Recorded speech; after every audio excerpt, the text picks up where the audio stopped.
Creo que esto nunca antes había sucedido en Estados Unidos, que un miembro del Congreso de los Estados Unidos se casara con su propio hermano. Sus familiares somalíes dijeron, ¿y si se amaban? Estoy seguro de que se amaban, pero con un amor extraño.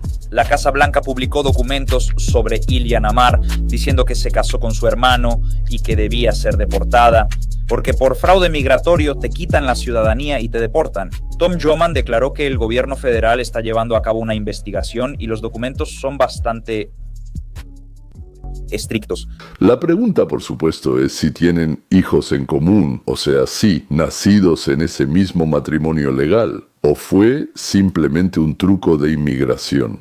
Un engaño que los somalíes inteligentes entonces hicieron con los estadounidenses tontos. Somalíes inteligentes que ni en su país ni en Estados Unidos pudieron construir nada más que robo, fraude y, bueno, naturalmente, falsificaciones, por eso son inteligentes. Y la sociedad más desarrollada del mundo, Estados Unidos, claro, es tonta. Cuando digo la más desarrollada, estoy listo para confirmarlo con cifras. ¿Qué país ha producido más bienes, tanto en total como per cápita, que cualquier otro lugar en cualquier momento de la historia de nuestra civilización? Naturalmente la respuesta es Estados Unidos. Nadie, absolutamente nadie se ha acercado. Damas y caballeros, la Casa Blanca mencionó una nueva investigación de Free Beacon. Sí, Ilhan Omar se casó con su hermano, veamos. Sí, Ilhan Omar se casó con su hermano. Leímos toda esta revelación y todo lo relacionado con ella. Usando personas que conocen a la familia de Ilhan Omar, que conocen todos los lazos familiares, entienden la dinámica entre clanes aquí y entienden exactamente lo que hace Ilhan Omar. Cuando dejó a su primer esposo para casarse con Ahmed Nur Said Elmi, este hombre es el hermano de Ilhan Omar y también, según pruebas de ácido desoxirribonucleico, cometió fraude migratorio para traerlo a Estados Unidos. Antes de que hubiera confirmación por ácido desoxirribonucleico, todo esto eran sospechas, es decir, parecía muy probable, pero seguía siendo una sospecha. Ahora, si se hizo la prueba y según nos dicen, se hizo y coincidió, entonces es una verdad comprobada. ¿Para qué? Ilhan Omar se divorció de su primer esposo y se casó con su propio hermano. Según la documentación oficial de Minnesota, es muy curioso que se casaron por el rito cristiano. ¿No es sorprendente para estos musulmanes tan religiosos? ¿Su matrimonio por el rito cristiano? Dos musulmanes se casaron por el rito cristiano, porque desde el punto de vista de su fe no es un matrimonio sino es musulmán. Y aquí está la respuesta a mi pregunta. Mientras estaba casada con el hermano, tuvo un hijo de su primer esposo, ya que nunca se divorciaron. Bueno, está bien. ¿Y ahora qué? ¿Se une el zar de la frontera Tom Homan? Hablaremos de Minnesota y otros temas. Nos alegra verlo de nuevo. Trump citó un informe del Daily Mail de 2020 que afirmaba que Ilhan Omar se casó con su hermano para ingresar al país. Eso fue la semana pasada. Escuchen. Miren su nación, miren lo mal que está su nación. Ni siquiera es una nación. Son solo personas que deambulan y se matan entre sí. Se llevaron miles de millones de dólares. Tienen a una representante, Ilhan Omar, de quien dicen que se casó con su propio hermano. Eso es un engaño. Lo llaman fraude. Es una historia que nunca desmintieron, aunque ya tiene 5 años. Eso claramente es motivo para deportación. ¿Hay una investigación sobre esto? Sabe, hace unos días un especialista en fraudes me habló de esto, le pregunté quién revisó el caso y me dijo que ahí hubo fraude migratorio. La prescripción fue un problema en los últimos 4 años, cuando se mencionó por primera vez quién era el presidente y quién dirigía el Departamento de Justicia. Saco los registros, archivos y revisamos, pero este investigador de fraudes, a quien conozco personalmente, es uno de los mejores investigadores de fraudes en investigaciones de seguridad nacional. En el Servicio de Investigaciones de Seguridad Nacional dijo que no hay duda, él revisó el caso. Esta semana trabajo en eso y veremos qué ocurre. Es simplemente increíble, ¿sabes a qué me refiero? Según la secretaria Kristi Noem del Departamento de Seguridad Nacional, cerca del 50% de las visas en esta comunidad son fraudulentas, por lo que la mitad de los refugiados somalíes están aquí ilegalmente. ¿Qué pasará? ¿Quitarán visas o deportarán gente? Eso lo veremos. Claro, esos días quedaron atrás. Gracias a Dios el presidente Trump está en la Casa Blanca. Vamos a revisar a todos, quiero decir, vamos a revisar a los que están ilegalmente, por supuesto. Vamos a revisar a los que están aquí con visa o por proceso migratorio y que son criminales. Vamos a revisar las amenazas a la seguridad nacional. Pero quienes pasaron por un proceso no verificado y no entregaron documentos. ¿Quién se aprovechó de los procedimientos débiles? Biden, en la emisión de visas temporales de estudiante, visitante u otras, cubrimos todo el espectro. Como ya les conté en Minnesota, 150,000 somalíes, el 50% de ellos, entraron a Estados Unidos de manera fraudulenta. En realidad, en 250,000 somalíes. Bueno, entonces hay que desalojar a 125,000 de ellos. Si ese joven necesita ayuda, la administración de Biden ocultó que la prueba de ácido desoxirribonucleico mostró 99, 99, 99, 99, 98% la probabilidad de que Ammar y su segundo esposo Ahmed Elmi, ahora ex hermanos y congresistas, es una sensación. La Casa Blanca no es realmente la base de la historia. Este informe es detallado, pero los fundamentos de la historia y los documentos de la Casa Blanca parecen incondicionales. Sin duda, por supuesto, esto requiere una investigación. Sí, ojalá sea así. Es genial en este fraude migratorio. Y si es verdad, eso es obvio. Durante años hubo rumores sobre esto y finalmente una administración investiga el fraude migratorio. ¿Y qué tan poético sería si el Jan Ammar engañó a Estados Unidos para convertirse en ciudadana, siendo miembro del Congreso? Lo mejor para la administración es que si ella cometió fraude migratorio, pueden deportarla. Creo que sería bastante fácil demostrar que ellos entraron al país de manera fraudulenta y por eso ella no está legalmente en el país, por lo tanto puede ser deportada de inmediato. Pero el asunto no es solo que ellos, los samaritanos, entraron aquí con documentos falsos y mediante engaños,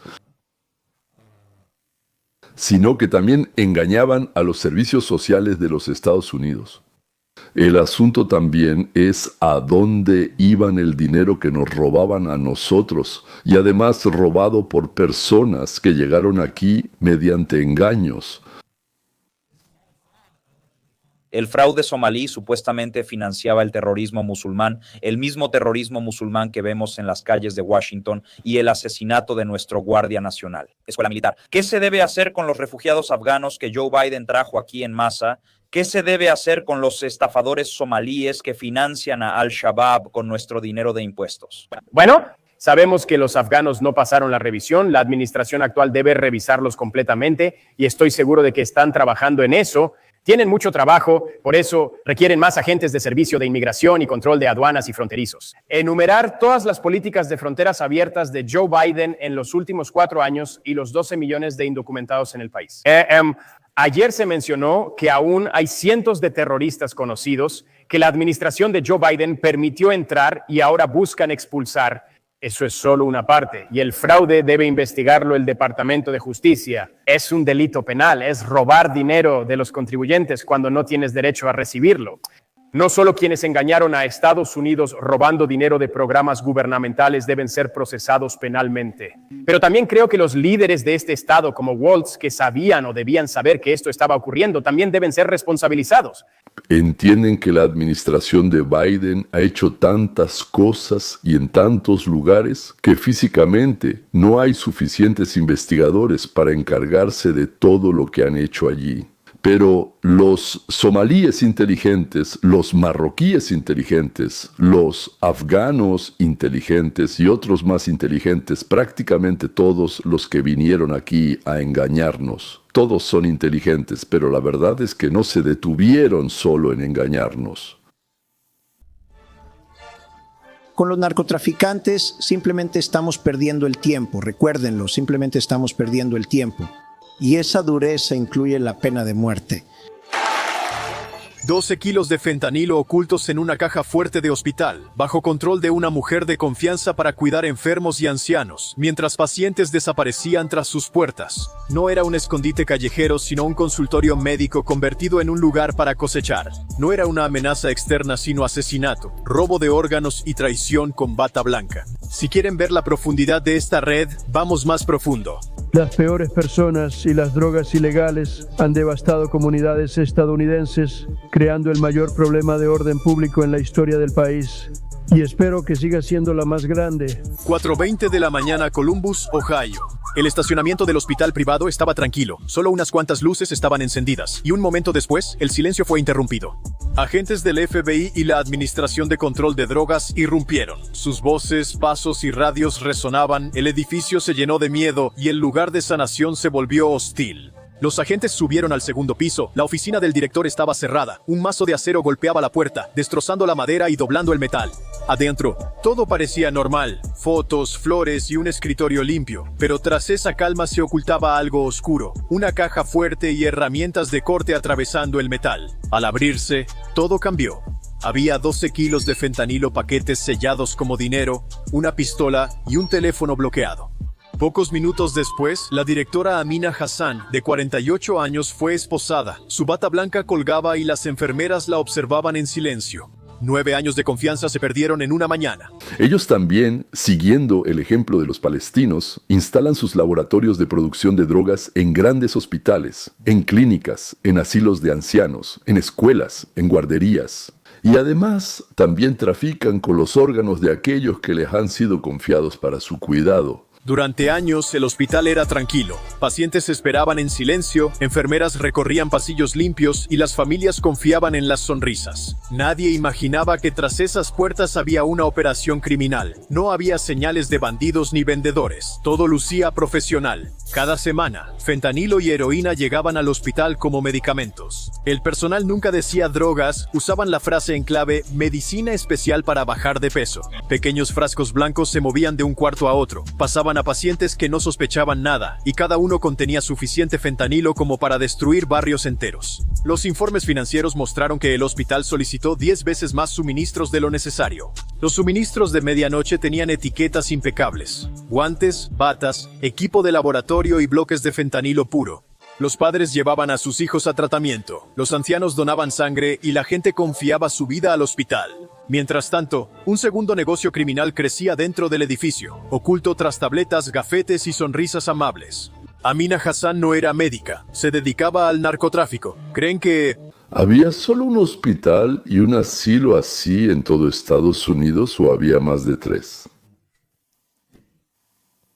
¿Y entienden que esto floreció bajo Biden, a pesar de numerosas pruebas y quejas? Nunca se investiga, nunca se investigó. Quizás porque todos los que estaban en la cima de la pirámide estaban involucrados. Lo más aterrador no era que ni fentanil fuera el más espeluznante, cómo el hospital aprendió a matar legalmente y extraer órganos sin sospechas. Las víctimas eran ancianos, pacientes sin familia, personas sin hogar y accidentados, sedados antes de hablar. Los elegían porque nadie preguntaría por su desaparición.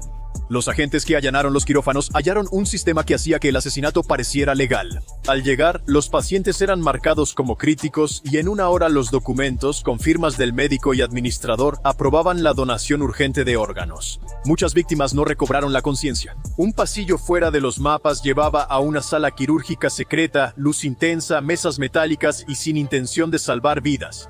En los registros, los cuerpos solo estaban identificados por números, sin familias, sin consentimiento, sin historial médico. Al analizar los archivos, sorprendió la magnitud: 3.015 operaciones en 9 años. Muchos no tenían registros de muerte ni de entierro. Las causas de la muerte eran inciertas. No se mencionaba la extracción de órganos, y los órganos extraídos se transportaban en contenedores refrigerados con la etiqueta material de donación de emergencia, mezclándose con otros cargamentos médicos. Mientras el dinero volvía al cártel de Jalisco Nueva Generación Sinaloa, el hospital pasó a ser parte de una red internacional de tráfico de personas. Esto es América del siglo XXI, no es Yusunlandia, no es Mongolia, esto es el estado de Ohio, Estados Unidos, que dejaron entrar aquí a salvajes, bárbaros y bandidos. Los recibieron en su propia casa, pagaron por su difícil adaptación. Se conmovían al ver que estas personas desafortunadas, incapaces de vivir en la sociedad occidental, consiguieron trabajo y aprendieron inglés. Manejan autos y no comen con las manos. Bueno, resultó que comen con los pies. En cuanto Amina Hassan fue detenida, los agentes entendieron que el hospital era solo el comienzo del mapa. En el cuartel pedagógico mostraron clínicas, almacenes y empresas en Ohio conectadas por una sola red. La orden era clara: atacar en todos lados de inmediato hasta el anochecer. Convoyes sin marcas cruzaron el estado. Camiones blindados surgieron tras farmacias y helicópteros patrullaban calles congeladas. En una clínica privada, 2 agentes entraron por la puerta trasera. La recepción estaba vacía, pero en el sótano había refrigeradores con contenedores herméticos. Las etiquetas decían que eran muestras médicas, y el olor químico era fuerte. En la mesa, instrumentos limpios listos para operar. En el almacén. En el río, los sicarios se esperaban tras las cajas. Al llegar los federales, inició el tiroteo. Las balas chocaban con el metal y el concreto, mientras los agentes se protegían tras los autos. Las órdenes eran claras y precisas, sin pánico. Una granada aturdidora explotó en la ventana lateral, iluminando la habitación. El tiroteo se detuvo al otro extremo de la ciudad. El camión refrigerado intentó huir con el motor rugiendo y humo del escape. Cruzó la puerta rumbo a la autopista, pero 2 camionetas federales lo bloquearon. Las llantas chirriaron y el camión se detuvo. Al abrir las puertas, los agentes encontraron cajas con dinero y miel sellada. En los refrigeradores había órganos humanos envueltos en plástico y hielo. En la casa del policía, los agentes encontraron grandes sumas de dinero en efectivo escondidas en las placas del techo. En la casa del director del banco encontraron llaves de cajas de seguridad y documentos sobre transferencias a cuentas offshore. La lista de nombres se hacía más larga con cada hora que pasaba. Por la noche, decenas fueron arrestados en todo el estado. Las pruebas llenaban camiones y mesas, drogas, armas, informes y expedientes. Durante la redada, se reveló una verdad aterradora. El hospital era el centro, pero la enfermedad se había extendido por todas partes. Las paredes que debían proteger la vida, en cambio, protegían un imperio criminal. Ohio se despertó por las luces intermitentes de las sirenas y el ruido de los helicópteros. La promesa de seguridad se rompió, y ahora todo el estado entendía cuán profundo había llegado la traición. Esto ya no es Minnesota, les dije que sí. Esto es Ohio. No sé exactamente quiénes ni cuántos fueron arrestados. Bueno, en Minnesota ya van como 400, sí. No sé hasta dónde llega la cadena. No encontré confirmación de todo esto en los informes del FBI, por ejemplo, pero tal vez simplemente son casos que están siendo investigados. Por eso no hay informes. Pero lo que pasa es que los que llegaron aquí se asentaron muy juntos, llegaron en grupo y se establecieron en grupo. Ellos se asimilan peor y también participan en una cantidad significativamente mayor de delitos que aquellos que, bueno, por así decirlo, terminaron solos entre estadounidenses, entre angloparlantes y viviendo bajo las leyes estadounidenses. La epidemia nos alcanzó. Yo diría que vino de Europa, probablemente, pero aquí está casi en estado embrionario, mientras que en Europa ya está floreciendo con todo su esplendor. Y muchos dicen que el punto de no retorno pasará a la continuación. Cada administración en su primer o segundo año realiza una revisión estratégica que determina los objetivos económicos, diplomáticos, políticos y militares de Estados Unidos en la política exterior. Nuestro documento acaba de salir, y una de las secciones más polémicas de ese documento, que en mi opinión era en general una estrategia bastante sensata, simplemente consistía en afirmar que nuestros socios, los pilares de la civilización occidental, es decir, los europeos, se encuentran en una situación sumamente difícil. Los autores de la evaluación estratégica dijeron que enfrentan una amenaza de borrado civilizacional. Y ven lo que esto ha hecho con los europeos. Nada humilla y enfurece tanto a un europeo como nosotros, los estadounidenses advenedizos, cuyos fundadores vinieron de Europa, y muchos de nosotros también, dándoles lecciones a los europeos sobre lo que están haciendo mal. Entonces están muy enojados con nosotros. ¿Pero por qué están enojados con nosotros? Porque la evaluación mostró por qué Europa está en problemas. Son propuestas verdes radicales. Su nuevo acuerdo verde es más perjudicial que el nuestro. Tienen enormes reservas de gas en el Mar del Norte y petróleo. Tienen gas natural en Francia y en otros lugares. Y aún así están obsesionados, por así decirlo, con la energía eólica y solar, que es cara e inestable. Como resultado, Europa no es competitiva en el mercado económico mundial, y la Unión Europea ha perdido su lugar en el ranking mundial del Producto Interno Bruto, ha caído mucho. Antes, junto con Estados Unidos, era una de las dos principales potencias económicas del mundo, pero en 20 años ha perdido significativamente su participación en el Producto Interno Bruto mundial. Su tasa de natalidad no es como la nuestra, de 1.71 a 1.75. Eso es preocupante. Su 1.39, su población disminuye y envejece, y además sus fronteras siguen abiertas. Reciben a 45 millones de personas, principalmente de países del Medio Oriente. A diferencia de nosotros, ellos no tienen historia del crisol de razas ni movilidad social entre clases como nosotros. Por eso les resulta muy difícil aculturar, asimilar e integrar a los inmigrantes, especialmente cuando llegan de manera ilegal. Y seamos sinceros, la mayoría viene del Medio Oriente, así que lo que ocurre es una multiplicación del Islam. 45 millones de musulmanes llegaron a Europa porque ahí la vida es mejor que en sus países de origen. Y los dejaron entrar ahí, a Europa. Y empezaron a darles de comer, de beber, a vestirlos, a darles vivienda, a atenderlos médicamente y todo gratis.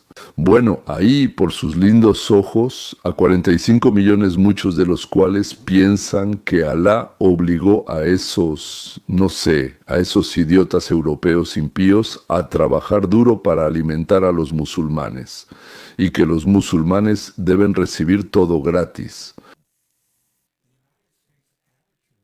La actitud de los Estados Unidos en este informe no fue así. Ustedes debieron hacer esto, son malos y no nos gusta. No, en realidad fue así. Debemos ser hermanos iguales ustedes. Europa es la base de todo Occidente, Grecia, Roma, el Papa, el Renacimiento, la Ilustración. Toda esa majestuosa cultura nació con ustedes y nosotros somos una rama de ella, su creación, y queremos ser sus socios y queremos ser iguales a ustedes. Por favor, que podrían considerar poner fin a la censura, abrir el debate y tal vez reconsiderar su política energética, militar y migratoria, así como sus problemas, y volver a jugar con nosotros en igualdad de condiciones. Ellos se enojaron mucho por eso, pero esto es lo que nos molesta de su enojo. Europa es como el famoso J de un solo ojo, una carta en la que solo se ve un ojo y que volteas, y posiblemente del otro lado hay algo completamente diferente. ¿A qué me refiero? En la alianza hay 32 países de la OTAN fuera de Estados Unidos y Canadá. 30 de ellos están en Europa, de los cuales 27 son miembros de la Unión Europea y miembros europeos de la OTAN. Y así son, casi iguales. El mismo país, en la gran mayoría de los casos, en un 90%, pertenece tanto a la Unión Europea como a la OTAN.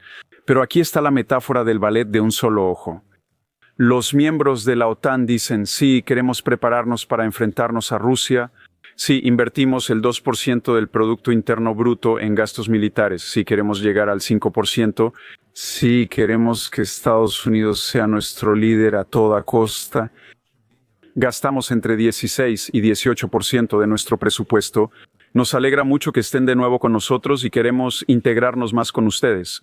Y Donald Trump, papá, voltea la carta. Ahora decimos que estas mismas personas no hablan como miembros de la OTAN, que necesitan urgentemente ayuda militar de la potencia militar más fuerte en la historia de la civilización. Hablan como globalistas y utopistas. Unión Europea, no nos enseñen. Nosotros podemos censurar X, podemos censurar Facebook, no tenemos la primera enmienda.